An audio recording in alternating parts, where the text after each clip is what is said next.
Olá, vídeo 3 do livro A Revolução dos Bichos, do George Orwell. Capítulo 3. ABCD. Vamos lá. Como eles trabalharam e suaram para colher o feno, mas seus esforços foram recompensados, pois a colheita foi um sucesso ainda maior do que esperavam. Às vezes, o trabalho era árduo. Os instrumentos tinham sido projetados para seres humanos, não para animais. E era um grande inconveniente que nenhum deles fosse capaz de usar qualquer ferramenta que envolvesse ficar de pé em suas patas traseiras. Mas os porcos eram tão espertos que podiam pensar em uma maneira de contornar cada dificuldade. Já os cavalos conheciam cada centímetro do campo e, de fato, entendiam muito mais de ceifar e arar do que Jones e seus homens. Os porcos não chegaram a trabalhar, mas gerenciavam e supervisionavam os outros. Com sua sabedoria superior, era natural que eles assumissem a liderança.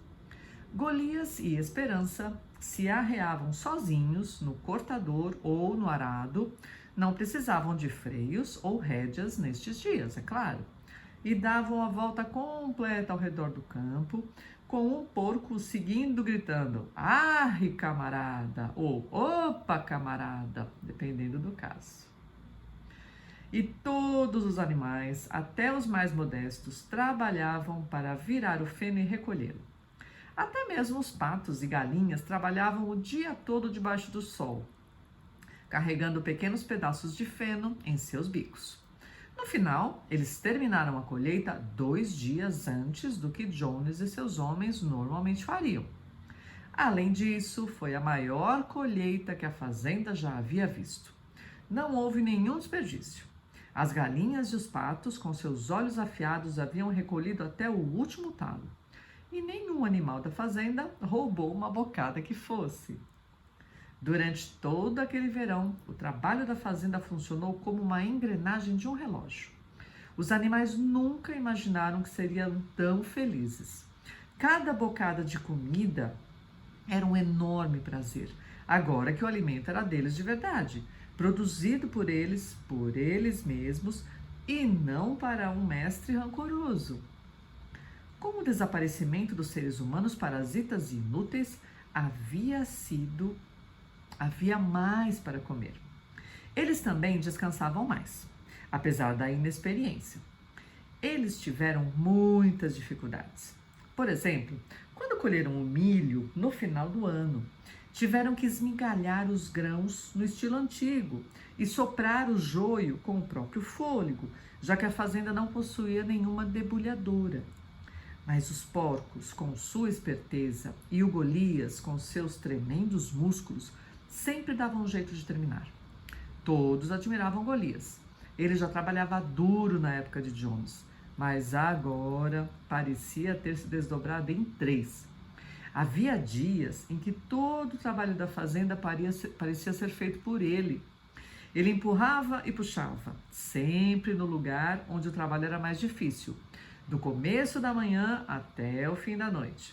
Tinha até feito um acordo com um dos galos para acordá-lo meia hora antes dos outros de manhã, para trabalhar voluntariamente em algo que lhe parecia necessário antes do começo da jornada normal de trabalho. Sua resposta para cada problema ou contratempo era: "Vou trabalhar mais", o que tinha adotado como lema pessoal. Mas todos trabalhavam de acordo com sua capacidade. As galinhas e os patos, por exemplo, economizaram 5 alqueires de milho na colheita, recolhendo os grãos que se perderam pelo caminho. Ninguém roubou, ninguém resmungou por causa da quantidade de ração, e as brigas, mordidas e ciúmes tão frequentemente nos velhos tempos quase desapareceram. Ninguém se esquivou, ou quase ninguém. Molly, era verdade, não gostava de acordar muito cedo. e dava um jeito de escapar do trabalho tão logo uma pedra ficasse presa no seu casco. E o comportamento da gata era um tanto peculiar. Logo se percebeu que quando havia trabalho a ser feito, ninguém conseguia encontrá-la. Ela desaparecia por horas a fio e depois reaparecia na hora das refeições, ou à noite, depois que o trabalho tivesse terminado, como se nada tivesse acontecido. Mas ela sempre dava desculpas tão boas e miava tão carinhosamente que era impossível não acreditar em suas boas intenções. O velho Benjamin, o burro, parecia bastante inalterado desde a Revolução. Ele fazia seu trabalho da mesma forma lenta e obstinada como sempre havia feito no tempo de Jones, nunca se esquivando do trabalho, mas também nunca se voluntariando para qualquer coisa extra. Ele também não expressava nenhuma opinião sobre a Revolução e seus resultados. Quando lhe perguntavam se ele não estava mais feliz agora que Jones tinha partido, ele dizia apenas: "Os burros vivem muito tempo. Nenhum de vocês jamais viu um burro morto." E os outros tinham que se contentar com essa resposta enigmática. Aos domingos não havia trabalho. O café da manhã era uma hora mais tarde que o habitual e depois da refeição havia uma cerimônia que era respeitada todas as semanas sem falta. Ela começava com o hasteamento da bandeira.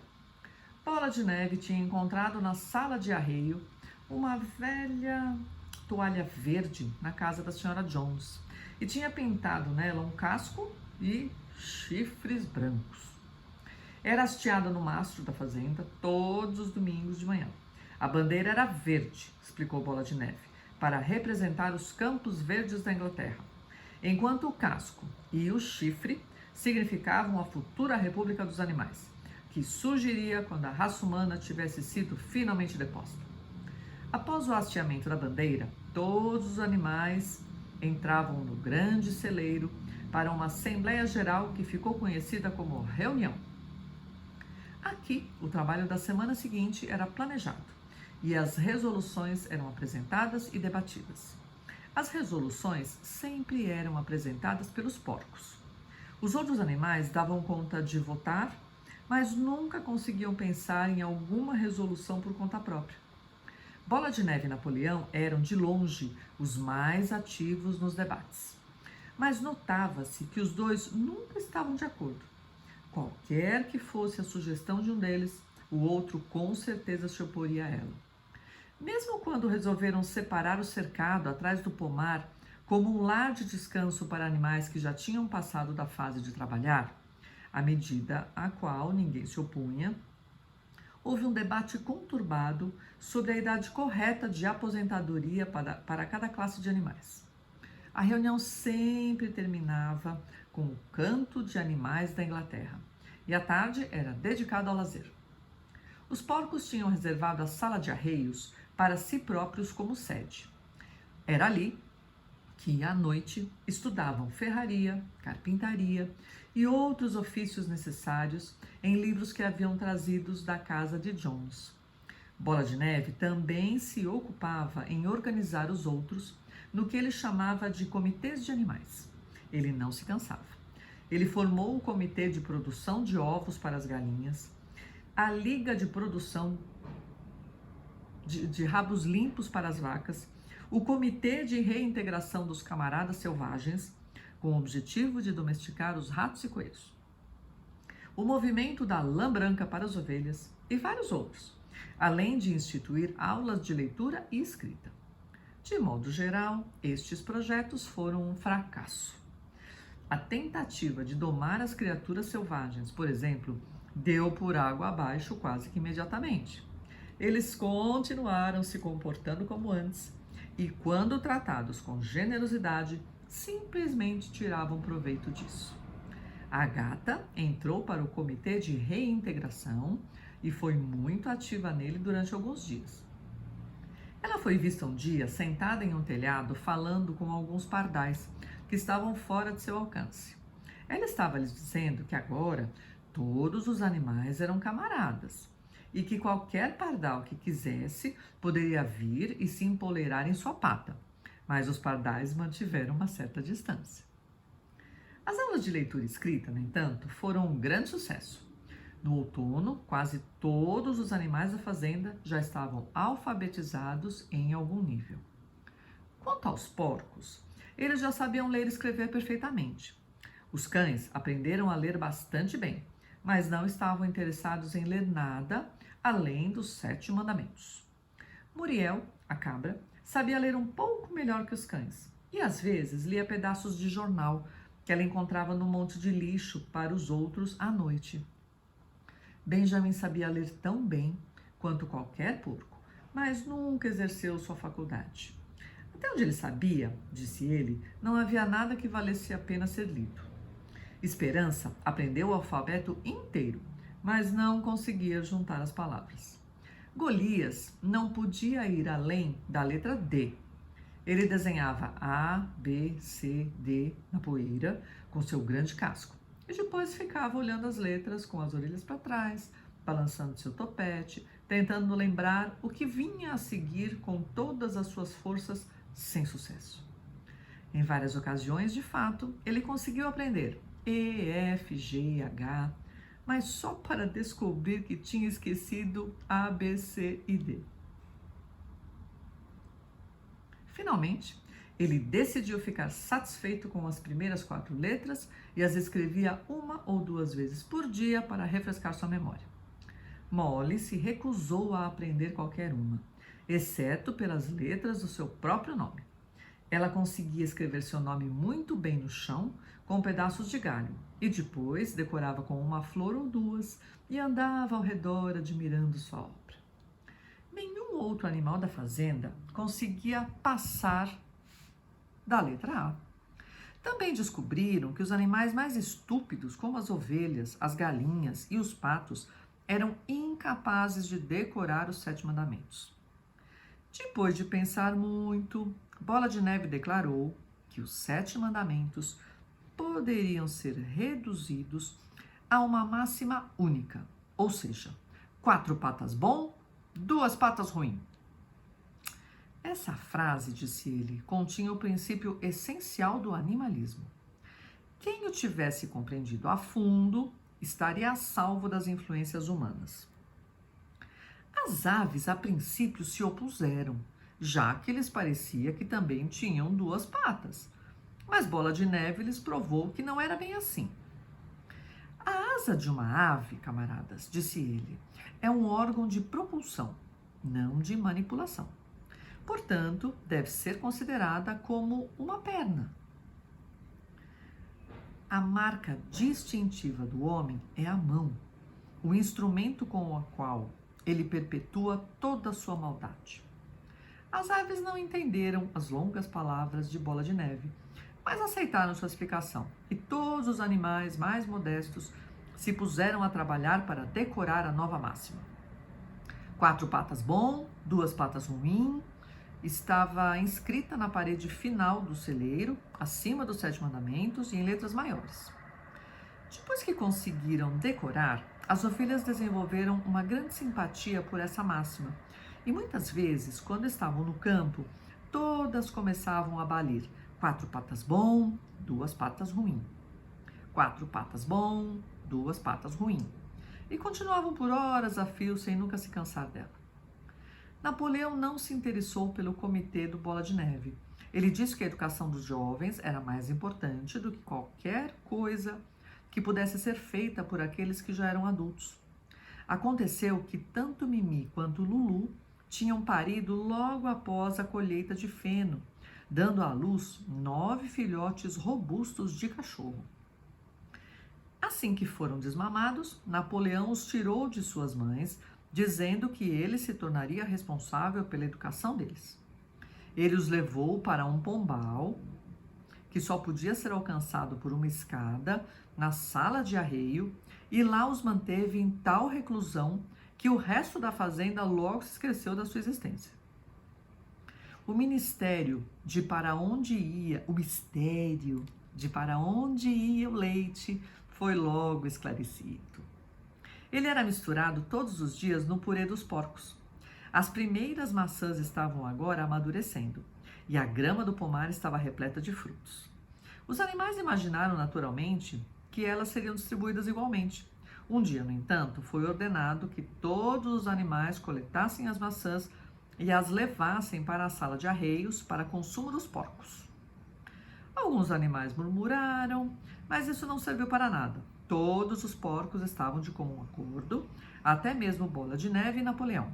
Berro foi o mensageiro das explicações.